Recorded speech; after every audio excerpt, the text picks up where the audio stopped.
Welcome to Elixir Wizards, a podcast brought to you by SmartLogic, a custom web and mobile development shop. This is Season 15, The State of the Stack. Join us for conversations about how the software development landscape is evolving. Each episode examines observable shifts, what's driving those changes, and how people in the community are adapting in response. Hi everyone, I'm Charles Suggs, software developer at SmartLogic, and I'm your host for Season 15, Episode 3.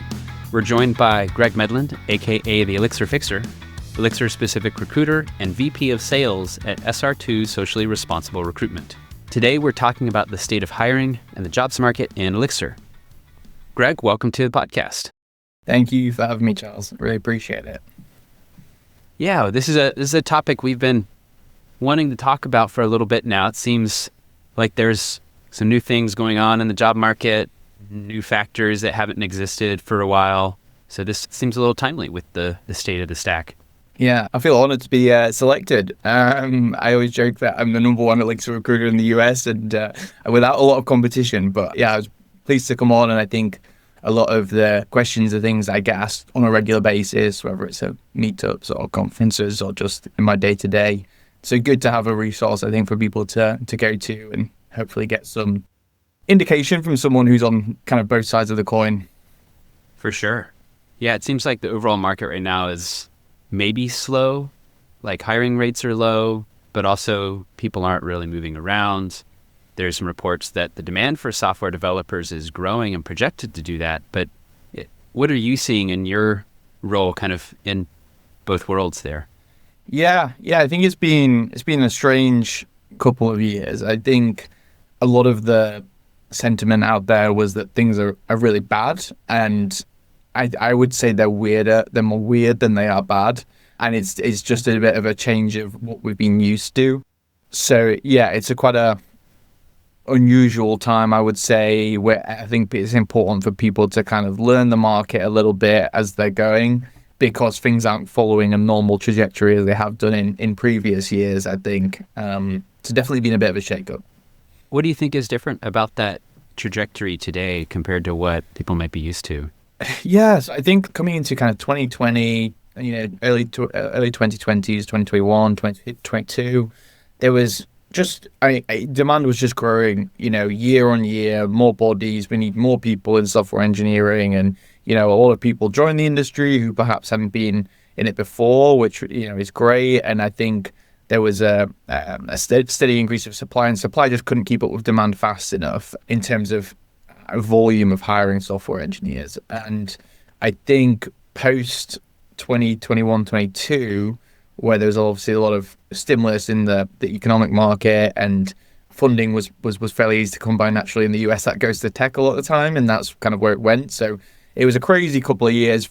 Demand was just so disproportionate to supply at that point that everyone was getting pay bumps constantly, everyone was getting promotions constantly, and if they weren't, there was 4 or 5 of us suitors who will happily give them what they want.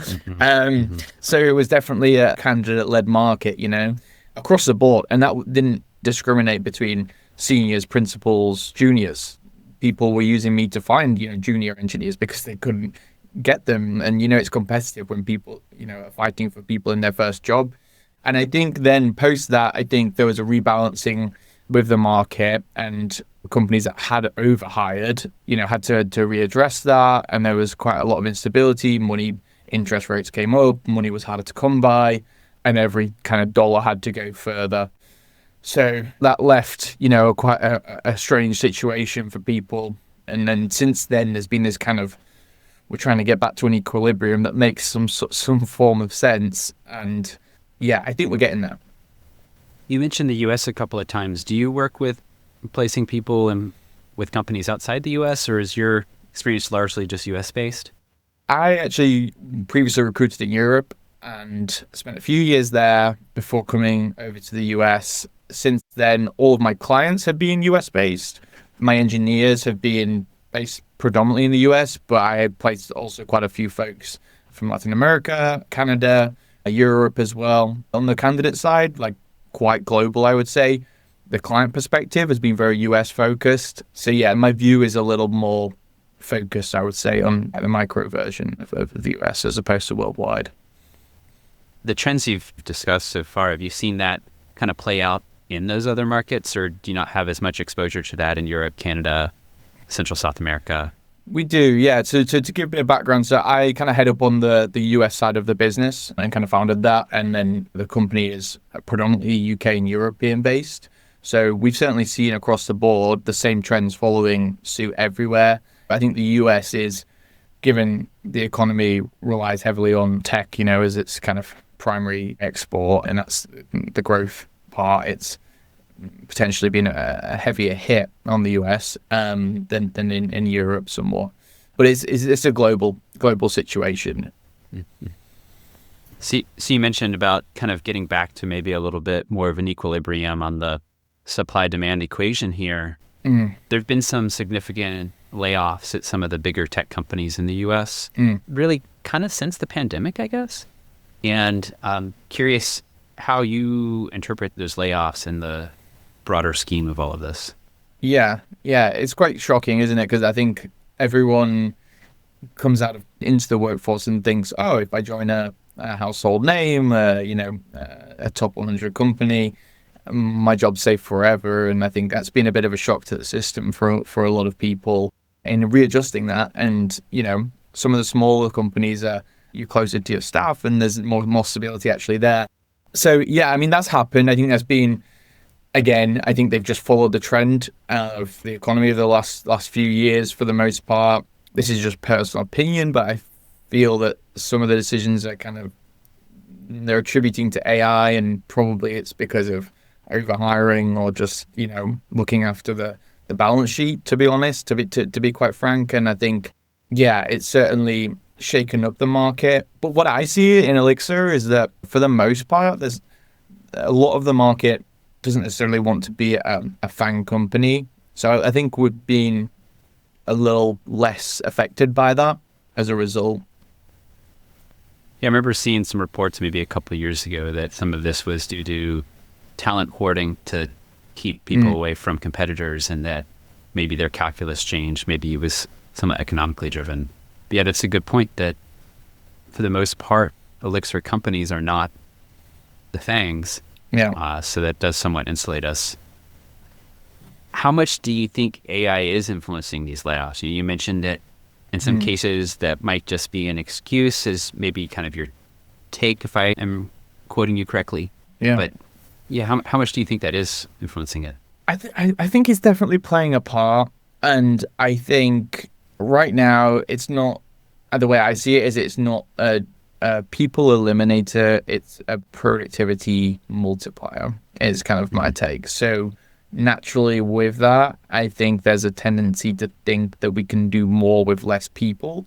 So I think that's probably in the thoughts of, C-suite, a lot of companies, and particularly at enterprise level, that, hey, we previously would need, a team of 6 to do what now a team of 3 can do. And, that's going to have an impact. And if you scale that up to the big organizations, that does result in quite a lot of cuts. But from conversations I have, it doesn't seem to be the driving force. It's fanning the flames, I think, and it's probably made the cuts a little deeper in the last couple of years. But I think, take out the advancements in AI in the last few years, I think there would have been significant cuts regardless. Again, purely, I'm not an economist and I did study at university, but I do attribute a lot of it down to how the economies has gone. It's kind of cyclical, but I think AI has definitely exacerbated things.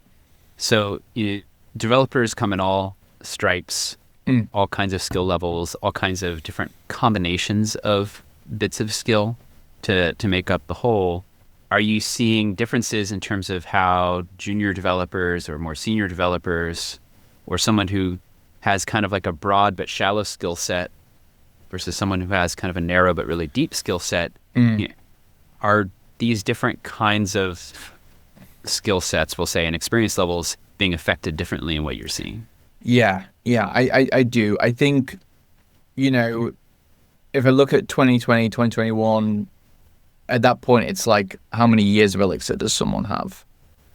And more recently, I've had numerous requests where people are like, can you find me the people who contributed to this open source package, which is like super specific, right? And it's like we've got a specific use case, and maybe we're in audio, maybe we're in video, and we want someone who's just knows that space within Elixir super well. Unicorn searches, as I call them. That's been a bit of a trend. I think domain knowledge has become like higher priority. I think that's just because employers have a bit more choice. They want to, it might be a healthcare company wants someone who's worked with HIPAA before or compliancy, and they can afford to be a little bit more picky, or at least they feel that they can.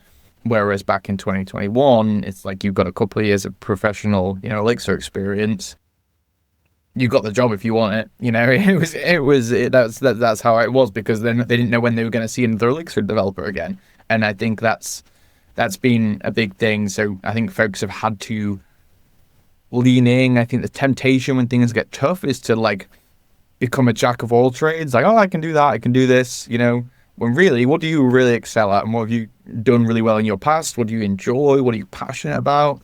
If you leaned further into that, I think, yes, you're limiting the amount of roles you could potentially apply for, but you're maximizing the chances of you landing them if you're steering towards that. And that's something else that I've kind of had to rebalance myself.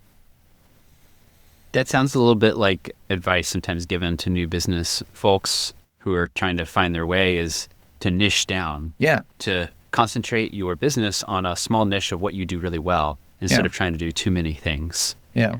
It's what I did. It's kind of, my business model. A lot of recruitment agencies will, they want to work on everything and get as much business as they can and say they can deliver on everything. And really, I did the opposite and kind of let into, I can become really good and the go-to person for Elixir.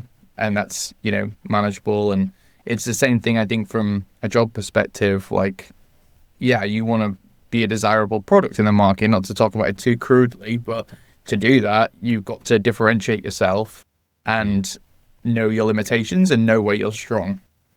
So how about when it comes to market share? Elixir is, of course, kind of in a way, a more niche language. It's not as widely used as, say, Python or JavaScript, but how do you see that affecting the job market, Elixir's market share? Yeah, I think adoption's been a common question over the last 2 years, because obviously the whole engineering market has contracted slightly, and Elixir wasn't immune to that. However, I feel like where Elixir has been used for the right reasons, there's been quite a lot of growth. And I have seen, I think overall, although the whole market has shrunk, I do think that Elixir has a larger amount of the pie now, and adoption has steadily increased. Or you can definitely argue there's less quantity of Elixir jobs than there has been in 21, 22.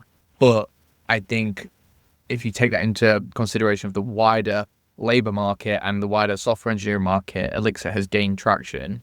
And we talked about, obviously, the threats of AI, but I think there's quite a lot of opportunity in AI too when it comes to Elixir. I've had, numerous instances in the past 6 months where both enterprise clients and startups are using Elixir specifically for its concurrency to be the kind of infrastructure layer behind AI systems. So there's definitely like a lot of optimism in it. And I think I'm still kind of seeing that growth. I'm still seeing new companies adopting, a lot of companies migrating to Elixir, and then you always get kind of startups coming through Elixir because it's so great for early stage companies. So on the adoption front, I'm feeling fairly bullish, and I think as we get to an equilibrium, that'll be clearer for everyone on the job seekers side. So it sounds like, in a way, a suggestion that being familiar with concurrency and perhaps distributed systems in Elixir would be a really good thing to do for making yourself more attractive to someone looking to hire. Yeah, I mean, definitely. You want to lean into those areas that are growing and where the VC money is going to, right? And I think, obviously, AI, everyone knows AI is one of them, or the main one. So I think for people who are curious, I would look at how does the Beam fit into that? How does my experience fit into that? Where do I need to improve so that if more and more of these opportunities arise, which I fully expect them to, am I well set up to get one of those positions if that's what you're interested in? Yeah. And that's a good segue. I didn't ask earlier in the episode. What's kind of your Elixir journey? How did you come to this? How did you get into the recruitment world? Yeah, so as you can tell from the accent, not US born and raised. I was from Yorkshire in the UK and did a degree in economics. Loved it, but didn't kind of see myself going down, a traditional kind of corporate path. And by chance, went along for an interview for a recruiting role. It kind of was challenging and kind of had a lot of elements in the customer-facing kind of nature that I was interested in.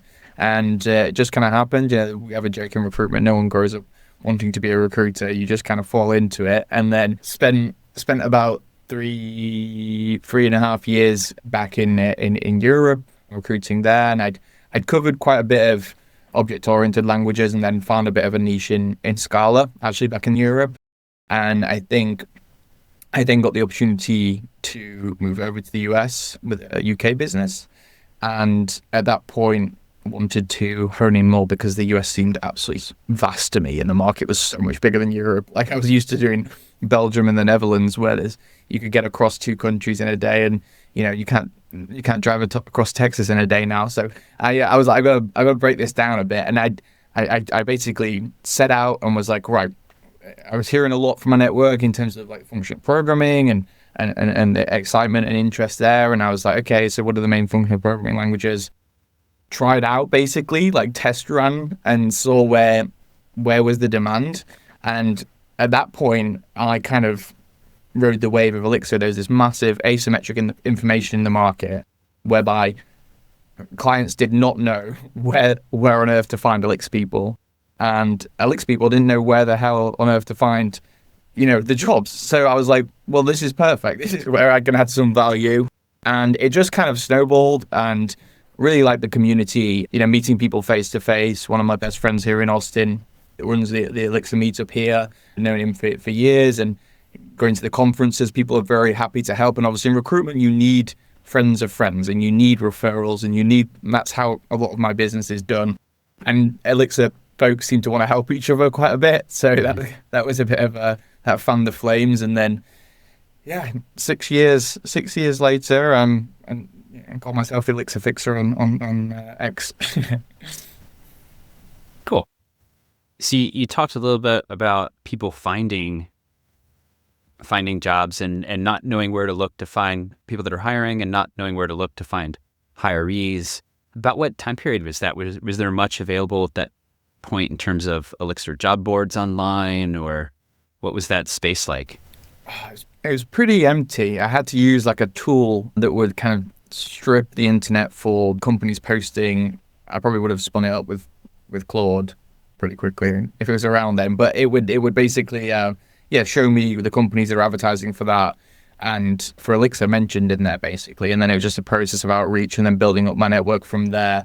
And a lot of the good candidates I spoke to, back then, were I'd speak to one person, they'd introduce me to three more, and it would kind of snowball, and then they'd be working at 3 different companies, so I knew 3 different companies use Elixir, and just kind of mapped it out organically.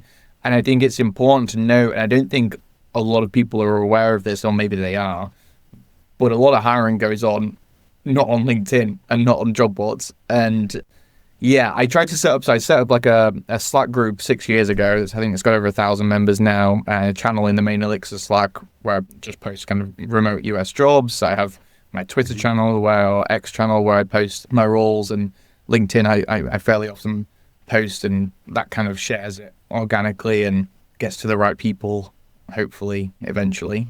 So you got to be a bit creative in Elixir to find those folks when you need them. Have you noticed any significant changes in hiring practices or in the volume or quality of candidates? It sounds crazy for a recruiter to say this, but I never post my jobs on like LinkedIn as a job, because there's a click apply button, and I could show you where I posted previously, and I can search Elixir in the applicants, and 1 out of every 120 will have Elixir mentioned in their profile, right? And it's a pure Elixir role looking for 3 or 4 years experience in Elixir, for example. So that's changed. I can't do that anymore because my inbox just becomes unmanageable, and then people will start to hate me because I don't get back to them quick enough, which is a problem. So I think more so than now, I think, because of like, even like fake employees and all that kind of thing. Like, people trust is a big thing in hiring, right? A lot more of the market has gone kind of off market, if you like, where people are going through networks or coming to someone like me if they know me and hiring that way, as opposed to putting out an advert and seeing what comes back, because you just don't know, and you're going to be, overloaded with inbound. And, a lot of companies don't have a dedicated internal recruitment team. And so, like, if you're a CTO of a growing startup, do you want 100 resumes in your inbox? And can you really have the time to go through them properly and actually find the people who are relevant in there? So that's been a bit of a switch. I think in terms of like practices and process, I would say things have got slower. Like, you had to move really quickly in 21, 22 to find the right people. I think some companies, I'm hearing like crazy lengths of time between first interview and final interview.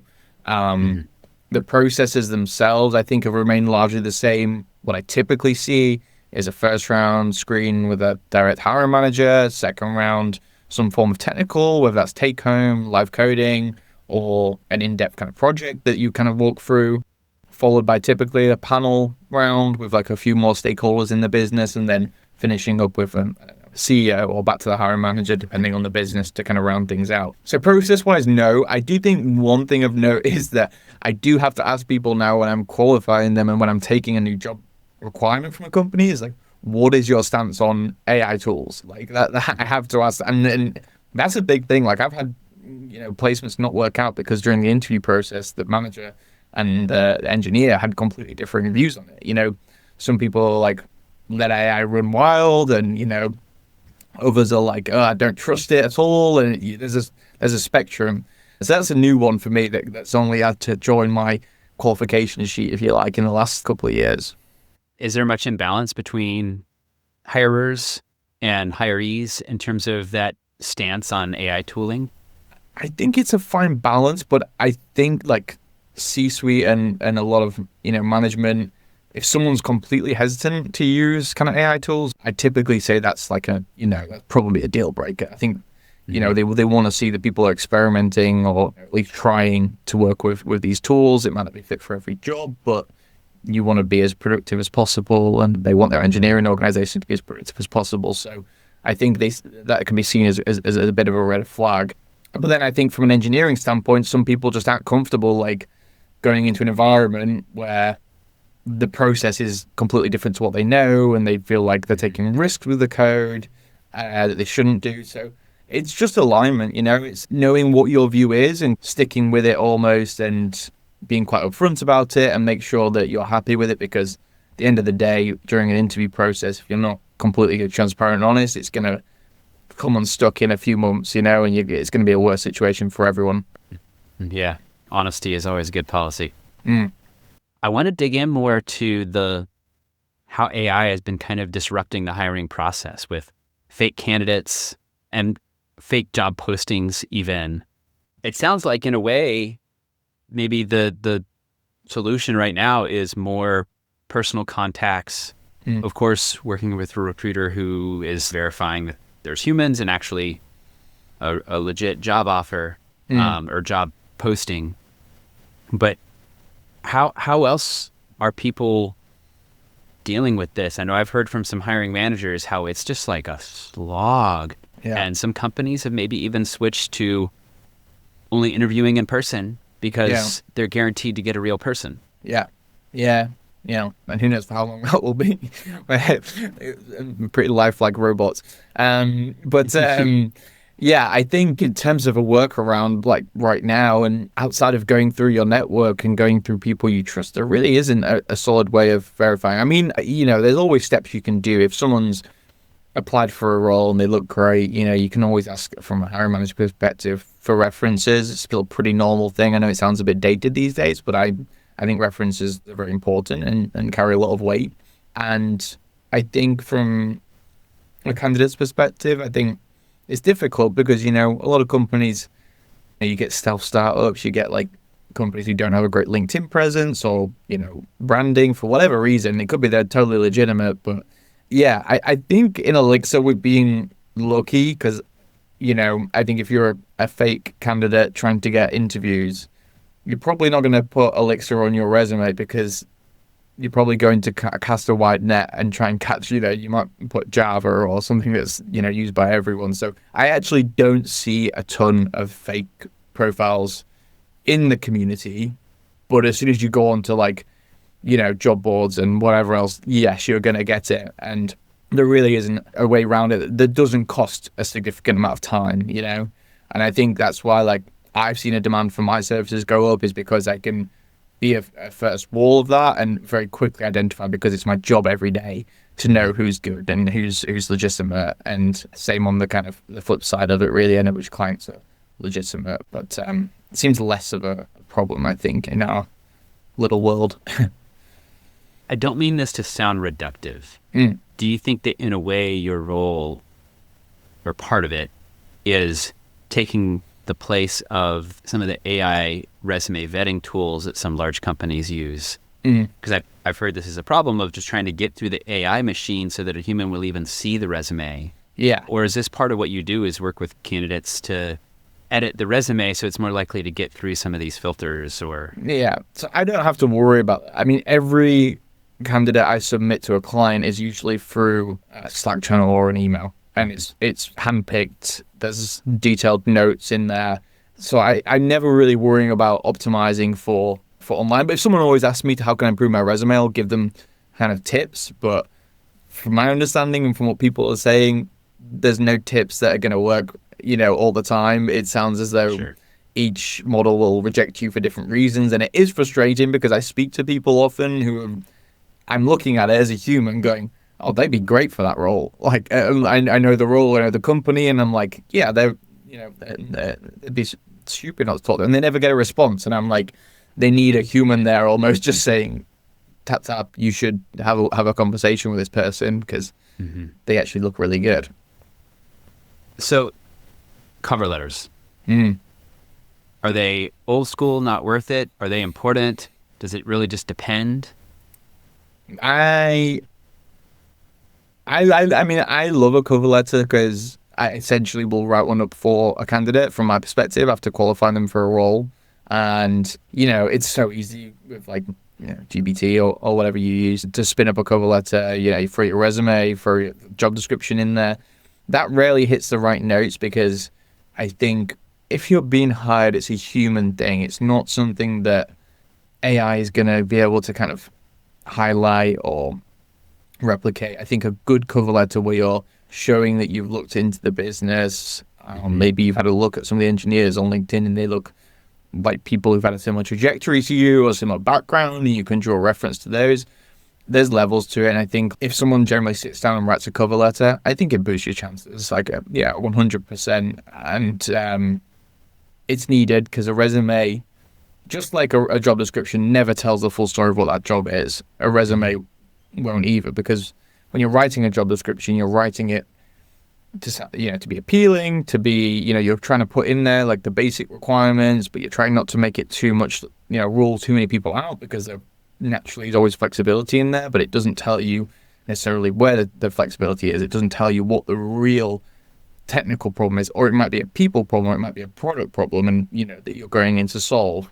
So there's a lot of nuance behind it. So yeah, I would steer away from kind of AI generated cover letters, because I think they will fall by the wayside and it will be quite obvious, but it always helps to put in a bit more work and kind of, if you're really passionate about an opportunity, showcase it, tell them why you are.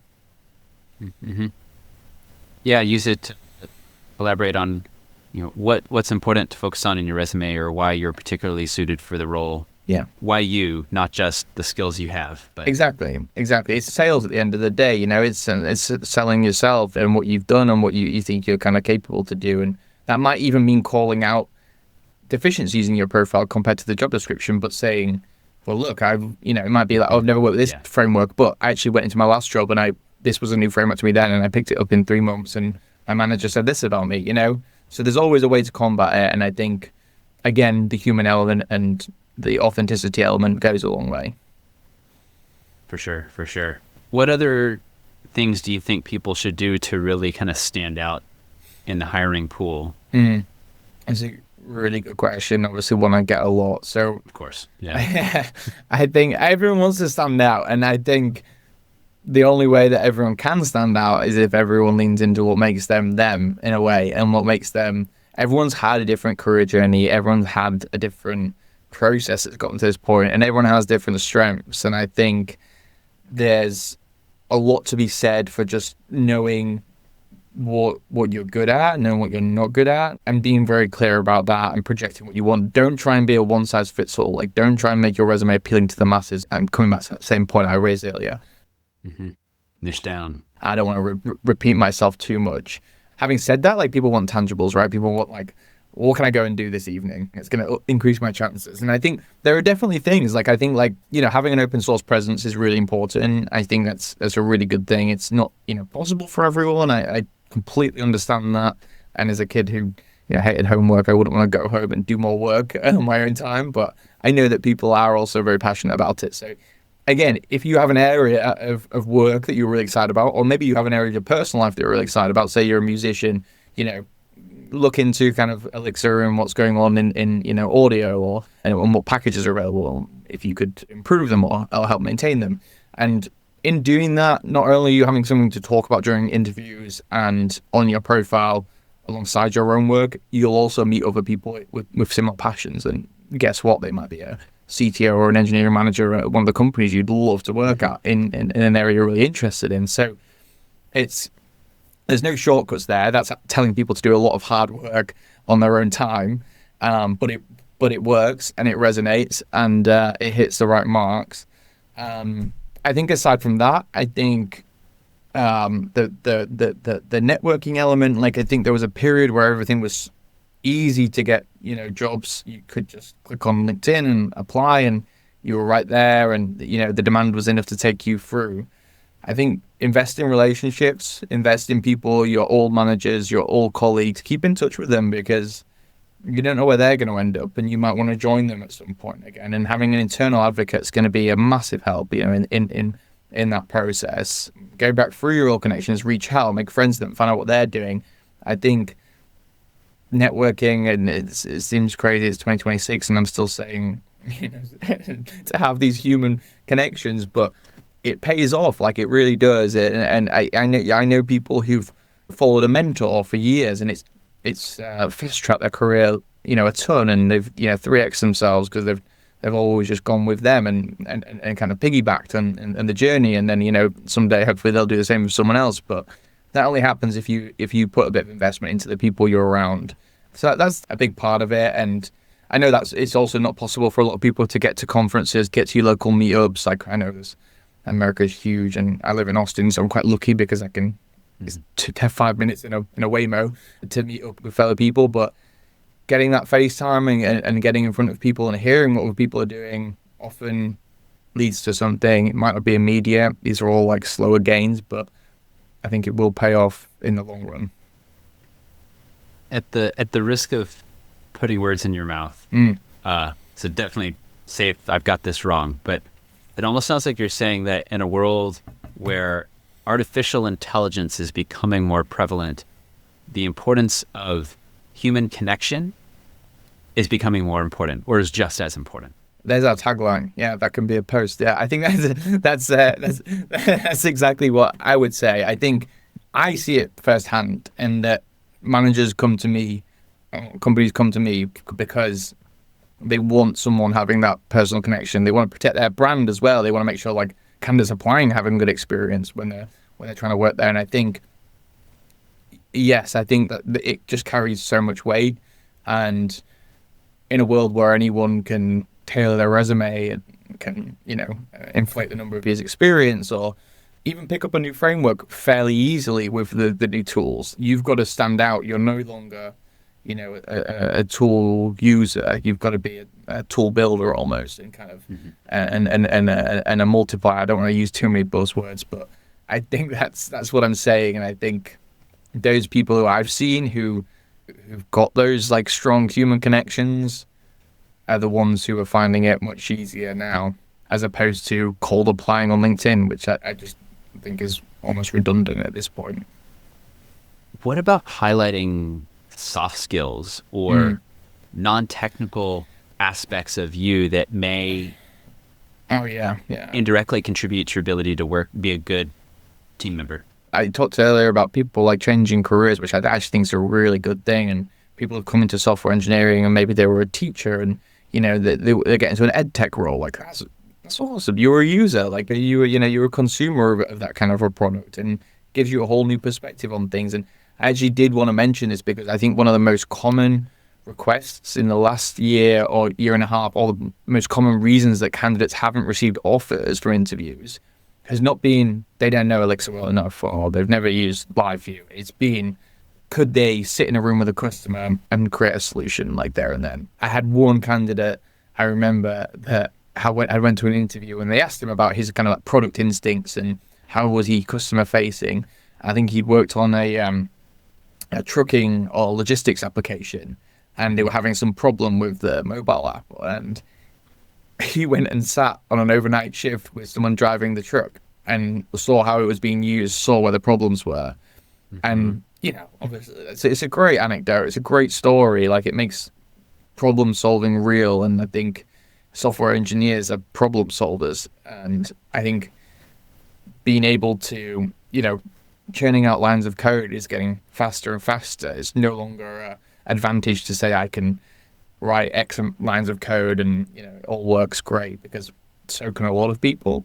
But what a lot of people can't do is take a problem, figure out a technically sound solution, implement it, take the feedback, adjust it, and I think software engineers and product managers are almost blending a little bit, and I think that's been probably the biggest trend I've seen in the last year and a half has been companies looking for that instinct and looking for experience or anecdotes like the one I shared in the process that they can be like, yeah, they get it.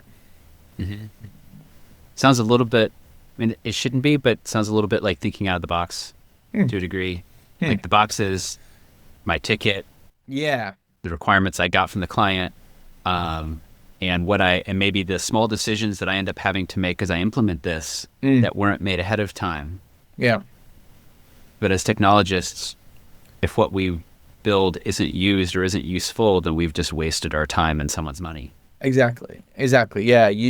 There's nothing wrong with taking tickets, but that's not what's going to get you hired, I don't think, in this day and age, or it's going to make you less, it's solutions, which is why I think at the moment, like, there's a ton of demand at the staff principal end of the market, and those folks are getting 3-4 offers, and junior, kind of more mid-level, earlier career people who perhaps have been in those roles where they are taking more tickets and having less say, that's obviously more difficult for them to then showcase in the future interviews.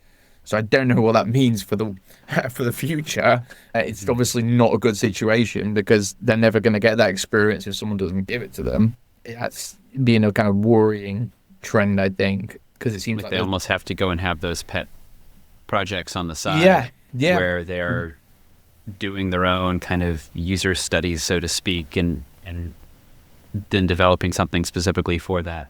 Yeah, there you go. That's a good solution, right? And that's and it's not something everyone wants to do, or the last thing you want to do when you're stressed and you're job searching is to go away and do something for free. Like, I totally get that, and I empathize with that completely. But that's kind of the reality, unless maybe you know someone, right? And you've networked with someone, or you've met someone at a conference, or you met someone on Meetup, and they're happy to give you an internship or some kind of some work to kind of get going, and maybe something contract based, and you can kind of overachieve within that. But I think you've got to be, it's tough. It's a tough market, I think, for juniors and mid-levels, and there's no point pretending it isn't. Know how to ask and understand the why behind what you're doing. Yeah, exactly. And even if you're not talking with the client or whomever it is you're working for, the end user, if you can understand the why and you can articulate the why, perhaps that's still getting a little bit of that indirectly. Yeah. What should people stop doing? Well, people should always return my calls. But I think, that is a really good question, really. we have a saying, right? What got you there, what got you here won't get you there. So your traditional trajectory, you're seeing, again, we can relay this back to a few things we discussed. So like the FANG companies, enterprise companies, laying off loads of people. Traditionally, they would be safe bets for a number of years where you could kind of, hunker down and clock in and do exciting work, I'm sure. But, you knew that you'd probably be there for a few years. And I think that's kind of flipped on its head again. And again, for those companies, you're a bit more of a number, whereas maybe look at some of the smaller companies, maybe look at someone who's local to you where you can have an outsized impact, and develop really good relationships with not only your engineering team, but maybe the wider business, maybe the, marketing, product, whatever it might be. And kind of that will help you in terms of a stability standpoint. And I think as well, I kind of covered it already and mentioned it, but trying to be everyone's cup of tea.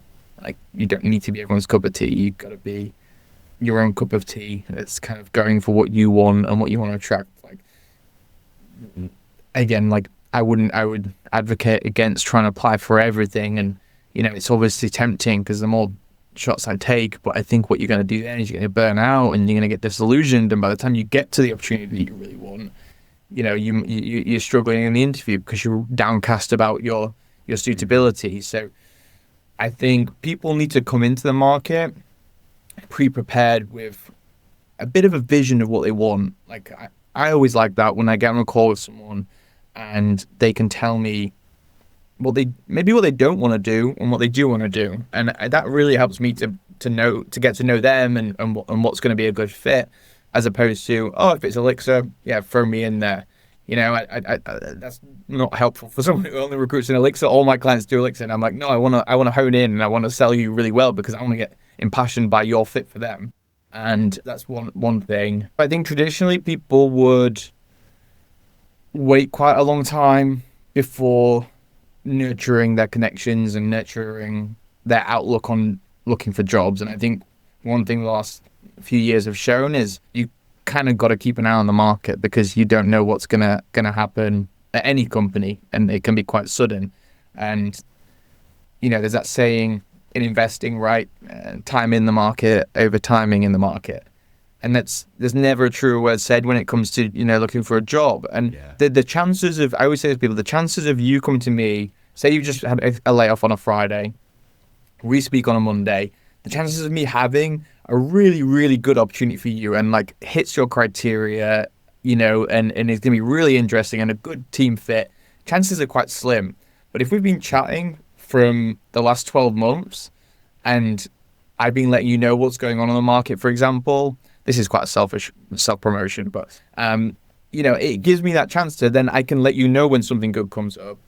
And it's the same from a client perspective. Clients are doing it. Clients keep an eye on the market, or should be keeping an eye on the market constantly to take advantage of when the right person is. Because on the flip side, if they're posting a role that's super specific, a bit of a unicorn, there's probably 4 or 5 people in their geography that could do the role. The chances of them being available right at that time are also pretty slim. So like they need to have an open door. So I think people need to be, or they need to stop doing, is being a bit reactive to their careers and the job search, and try and be a bit more proactive. So what can I be doing in my current role that's going to set me up well?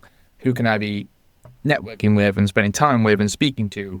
What conferences can I be attending whilst I'm in the role, and to kind of further those chances so that when I'm ready to move, or if I have to move, I'm ahead of the game. I've got 5 or 6 warm connections.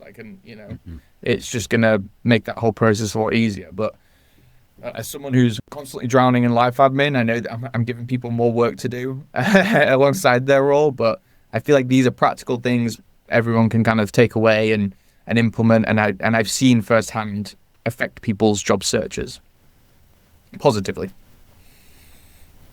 You've maybe already answered this, but I kind of want to hit it directly. Is if someone listening right now is feeling stuck or discouraged in their job search, what words might you have for them?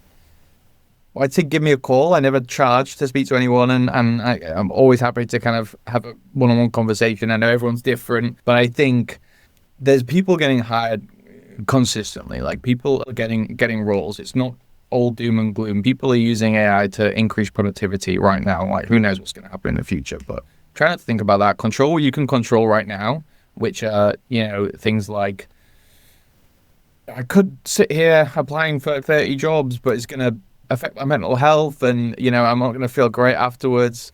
Why don't I go away, do something I'm really passionate about and enjoy, and have something to then take out to companies and say that I'm working on this, and see what companies are in that particular area. And a lot of companies, like I just said, are opportunistic in their hiring, and if they see someone who's even kind of doing some cold outreach, maybe reached out to them on LinkedIn or sent an email over and just said, hey, love your product, wondered if you were kind of looking to hire right now. I think outside the box slightly. Like, don't expect different results from doing the same thing, And yeah, I mean, I don't know if that's very encouraging, telling people to do more, but I think you've got to speak to people, and people will always help you out, and people will have been through the same thing as well a lot. Like, if you've had ex-colleagues, I know when there's been layoffs before, colleagues have set up a group chat and they'll help each other out. I'm sure that's super useful. If you're in that situation and no one has, go and do it yourself, and then invite everyone, and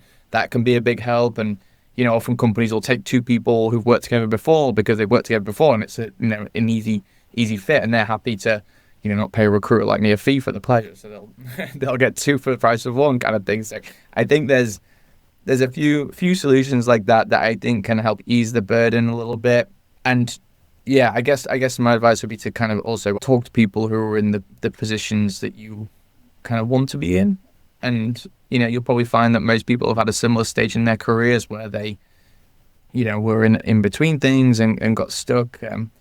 I'm not sure how much comfort this is going to be. Like, I do understand that there's human beings who have bills to pay, and I totally get that. And honestly, if anyone ever wants to call me and vent about that, I will happily listen, and hopefully you would leave a bit more optimistic. But it's a case by case basis, isn't it? I think, and yeah, hopefully there's a couple of practical things in amongst what I've just said. So how should people reach out to you? What works for you? If I haven't already reached out to you and you're in the Elixir community, I'd be surprised. But I'm pretty active on LinkedIn. I tend to post content about the Elixir market in general and a lot of my roles. My name is just Greg Medland on there, so you can search me on there. X as well. I try and post and repost news about that's going on in the Elixir community. If you're not on the Elixir Slack, get in there. If you're in the US, there's a remote US Elixir job channel on there. And then my email is just greg@sr2rec.com. And yeah, I try and do a monthly mailing list where I'll advertise, like, here's a brief overview of the kind of roles I'm working on, just to touch base with people. And, hopefully I don't annoy too many people with that. It doesn't seem like it, but there's people on there who kind of just been on there for 4 or 5 years and never had an interview with them, or they've never applied for anything, but probably comforting to see the jobs that are out there. And who knows, one day their dream job might come flying past and they might bite on it. But I'm a big believer in time in the market, so I'm not going anywhere, and I like to build connections kind of for the long term. So even if you're not looking, or if you are, like, definitely reach out, and if you're not, feel free to reach out too. And always have to give people kind of a pulse check on what's actually going on my side. Thank you so much for joining us. Do you have any last minute thoughts, hot takes, or anything you want to leave us with? Not that I can think of. I think we covered pretty much everything that I wanted to, and hopefully it's helpful. I hope I don't sound like I'm lecturing anybody, or that's the case. I'm definitely not. Like, I love this community. I also make my livelihood from it. From the last 6 years, I'm very invested in it, always trying to kind of deliver back some value where I can. But no, I don't think there's anything else I would add. I think we made some good ground there. Great. Well, our guest has been Greg Medland, the Elixir Fixer. Thanks so much for joining us. It's been a wonderful conversation. Thank you, Charles. Elixir Wizards is a production of Smart Logic. You can find us online at smartlogic.io. Don't forget to like, subscribe, and leave a review. This episode was produced and edited by Paloma Pachenik for Smart Logic. Thanks for joining us, and we'll see you next week for another episode of The State of the Stack.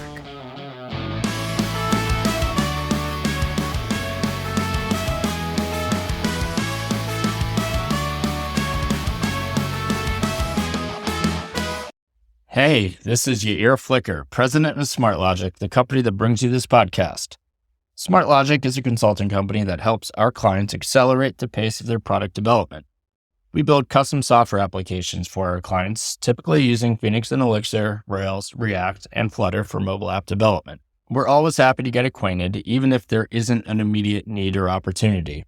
And of course, referrals are always greatly appreciated. Please email contact@smartlogic.io to chat. Thanks, and have a great day.